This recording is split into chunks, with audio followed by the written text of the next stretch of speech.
आत्मा क्या है? अनुभव की रोशनी में ओशो का रहस्य उद्घाटन। तो फिर आत्मा है क्या? ओशो कहते हैं कि आत्मा कोई वस्तु नहीं है जिसे पाया जा सके, बल्कि वो एक उपस्थिति है, एक मौन कंपन है, जो तब अनुभव होता है जब सब विचार, सब पहचाने, सब द्वंद्व चुप हो जाते हैं। आत्मा कुछ होने जैसा नहीं, बल्कि होने की साक्षी जैसी है। जैसे ही तुम भीतर की ओर ध्यान करना शुरू करते हो, जैसे ही तुम अपने विचारों, भावनाओं, स्मृतियों से हटकर सिर्फ देखने लगते हो, बिना किसी आग्रह, बिना किसी डर, बिना किसी लक्ष्य, तो अचानक एक मौन सा उतरने लगता है। एक अंतरिक्ष जैसा विस्तार भीतर खुलने लगता है। ओशो कहते हैं, यही तुम्हारी आत्मा है। वो जो सोचता नहीं, पर देखता है।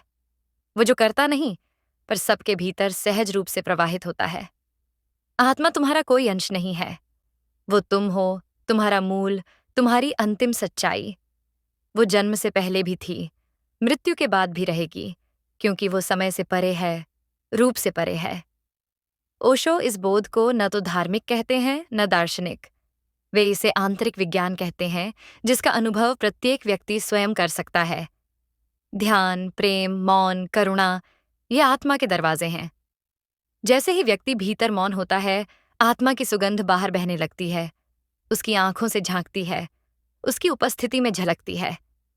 तब जीवन बोझ नहीं लगता, संबंध बंधन नहीं बनते और मृत्यु भय नहीं देती। आत्मा को जान लेना दरअसल अपने आप को जान लेना है। एक ऐसा अनुभव जो शब्दों में नहीं समा सकता, पर जिसे एक बार छू लेने के बाद जीवन फिर पहले जैसा नहीं रहता। ओशो कहते हैं, आत्मा कोई सिद्धांत नहीं, आत्मा एक धड़कता हुआ रहस्य है, और जो भी सजग होकर भीतर उतरता है, वो इसी क्षण उसे जान सकता है। इसलिए वे बार बार कहते हैं, खुद को जानो, क्योंकि वही जानना सबसे बड़ा जानना है। बाकी सब जानकारियां, चाहे वे कितनी भी विशाल क्यों ना हो, केवल बाहरी हैं। आत्मा का अनुभव ही तुम्हारा एकमात्र सत्य है।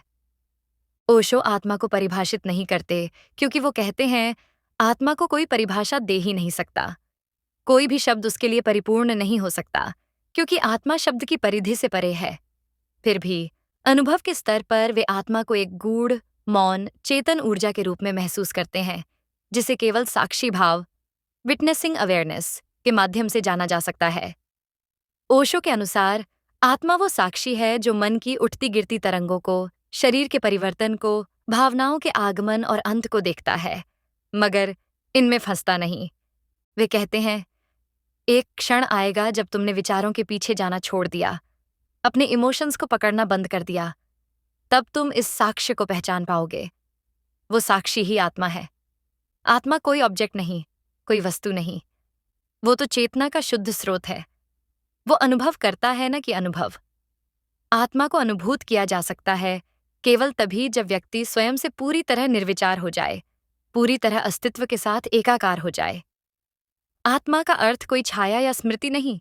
वो अजन्मा है, अविनाशी है, निराकार है, और जब उसे छू लिया जाता है, तभी असली धर्म का जन्म होता है, तभी प्रेम और करुणा प्राकृतिक बनते हैं। आत्मा का अनुभव ध्यान और साक्षित्व के माध्यम से। ओशो स्पष्ट करते हैं, आत्मा को केवल ध्यान, मेडिटेशन द्वारा जाना जा सकता है। ध्यान कोई क्रिया नहीं है, बल्कि एक स्थितियों से मुक्त होना है। एक ऐसा क्षण जब न शरीर की चेतना रहती है, न मन चलता है, न हृदय भीतर कुछ कहता है, और फिर जो बचता है वही आत्मा है। वे कहते हैं, When mind becomes no mind, you enter into the soul। Osho के गायन में ध्यान न केवल मन को शांत करने का मार्ग है, बल्कि स्वयं को जानने का विज्ञान है। ध्यान से मन की परतें हटती हैं, भावनाओं की आंधियां थमती हैं, और तब भीतर वो मौन प्रकट होता है जो आत्मा का प्रथम संकेत है। ओशो की ध्यान विधियाओं, डायनामिक, कुंडलिनी, नाद ब्रह्म आदि, इन सभी का लक्ष्य केवल एक है, स्मृति से बाहर निकलकर एक क्षण में पूरी तरह से जागरूक हो जाना। जैसे ही व्यक्ति का संपूर्ण एकाग्र मन वर्तमान क्षण में टिकता है, वैसे ही वो आत्मा के द्वार को खटखटा देता है। तब आत्मा कोई रहस्य नहीं रह जाती जो किताबों में छिपा हो, वो प्रत्यक्ष अनुभव बन जाती है, बिना आवाज के, बिना आकार के, निर्विकार प्रकाश की तरह तरल और सरल। ओशो इसे बोध कहते हैं, नोइंग विदाउट द नोअर। आत्मा का जीवन में प्रभाव, आजादी, प्रेम, आनंद और शांति। जब आत्मा का अनुभव हो जाता है, तब जीवन वहीं रहता है, लेकिन उस जीने का ढंग बदल जाता है। ओशो कहते हैं कि आत्मा से जुड़ने वाला व्यक्ति फिर बाहरी चीजों में सुरक्षा या पहचान नहीं खोजता, क्योंकि वो जानता है कि उसका वास्तविक स्वरूप अविनाशी है, अनंत है। आत्मा को जो छूता है वो भय से मुक्त हो जाता है। वो जानता है कि मृत्यु केवल शरीर की है, वो स्वयं तो सदैव रहा है। यही आत्मज्ञान मनुष्य को आंतरिक आजादी देता है। वो बाहर की जंजीरों से नहीं डरता, वो अपने सत्य के साथ जीता है, अकेले में भी पूर्ण। आत्मा का अनुभव होने के बाद व्यक्ति से प्रेम स्वतः बहता है, क्योंकि वो जानता है कि मैं केवल इस शरीर में नहीं, सब में व्याप्त है। ओशो कहते हैं, जब तक आत्मा को अनुभव नहीं किया, तब तक जीवन अधूरा है। तब तक जो भी प्रेम, धर्म, सेवा, दया तुम करते हो, वो केवल दिखावा हो सकता है। लेकिन आत्मा से जुड़े बिना कोई सच्चा धार्मिक नहीं हो सकता। आत्मा से जुड़े बिना कोई नहीं जान सकता कि शांति क्या होती है, क्योंकि असली शांति भीतर से आती है, बाहर की व्यवस्था से नहीं। जब आत्मा जागती है, तब इंसान स्वतः ही महात्मा बन जाता है। उसे उपदेश देने की जरूरत नहीं रह जाती। उसका मौन, उसकी उपस्थिति ही शिक्षा बन जाती है। आत्मा को जानने का अंतिम सार और ओशो की अमूल्य शिक्षा। ओशो की दृष्टि में आत्मा वो अदृश्य मूल है जिससे संपूर्ण अस्तित्व चलता है। आत्मा को पाना नहीं, पहचानना होता है, और ये पहचान केवल वर्तमान में जीवित रहकर हो सकती है। वे कहते हैं, तुम आत्मा को भविष्य में नहीं जान सकते। आत्मा कालातीत है, उसे इसी क्षण, अभी, अब में संभव किया जा सकता है। सबसे अद्भुत बात यह है कि आत्मा कहीं बाहर नहीं, ये स्वयं तुम्हारे ही भीतर है। लेकिन तुमने कभी भीतर जाना ही नहीं, तुम बाहर बाहर दौड़ते रहे।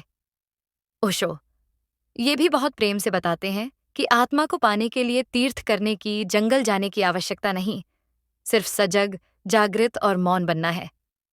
पूर्णता की स्मृति, आत्मा खोज नहीं, विस्मरण का अंत है। ओशो बार बार कहते हैं, तुम्हें कुछ बनने की आवश्यकता नहीं है। ये बात सुनने में जितनी साधारण लगती है, उतनी ही क्रांतिकारी है।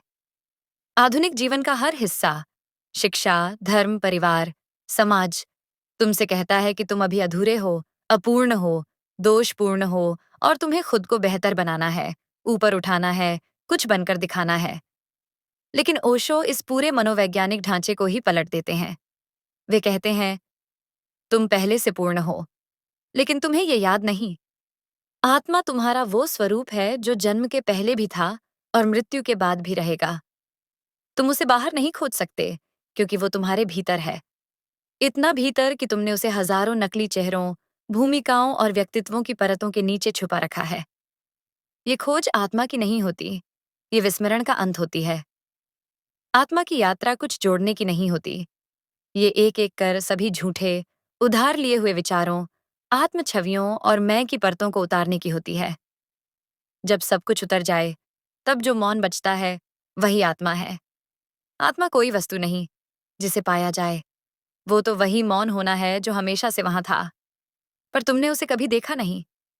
ओशो इसे स्मृति का पुनर्जागरण कहते हैं। तुम कुछ नया नहीं जान रहे, तुम बस वही याद कर रहे हो जिसे तुमने जन्मों से भुला रखा है। अहम का विसर्जन, जहां मैं नहीं, वहीं आत्मा है। ओशो की दृष्टि में आत्मा को जानने के लिए कोई यत्न करने की जरूरत नहीं, बल्कि हर यत्न ही बाधा बन जाता है, क्योंकि यत्न में अहम छुपा होता है। मैं आत्मा को पाना चाहता हूं, ये वाक्य ही सबसे बड़ी विडंबना है। मैं कुछ भी चाहता है, वही दीवार बन जाता है आत्मा और तुम्हारे बीच। आत्मा को पाने का मार्ग पाने से नहीं, खोने से जाता है। और खोना किसे है? उस झूठे, बनावटी सामाजिक मैं को जिसे तुमने वर्षों में संजोया है। ओशो कहते हैं, जब ये नकली मैं जल जाता है, तब जो बचता है वो आत्मा है। उस क्षण में कुछ नहीं बचता, न विचार, न पहचान, न भाषा, न परिभाषा, केवल मौन, केवल उपस्थिति, केवल होना। और यही होना इतना सौंदर्यपूर्ण, इतना प्रकाशमान होता है कि फिर जीवन पहले जैसा नहीं रह जाता। तुम किसी लक्ष्य की ओर नहीं दौड़ते, क्योंकि अब जीवन स्वयं एक उत्सव बन जाता है। तुम किसी को जीतने नहीं जाते, क्योंकि अब सब कुछ तुम्हारे भीतर ही मौजूद है। यही आत्मा का रहस्य है। न वो किसी मंदिर में मिलती है, न ग्रंथों में, न पूजा पाठ में। वो मिलती है तब जब तुम सब मिलने की चाह छोड़ देते हो। ओशो, आत्मा को कल्पना नहीं, अनुभूति कहते हैं। एक ऐसी अनुभूति जो जब घटती है तब जीवन विष नहीं रहता, वो अमृत बन जाता है। तब मृत्यु भी डरावनी नहीं लगती, वो भी एक दरवाजा बन जाती है भीतर के शाश्वत से मिलने का। और यही ओशो का अंतिम संदेश है। तुम कुछ बनो मत, जो हो वही पर्याप्त है, बस उसे पहचानो।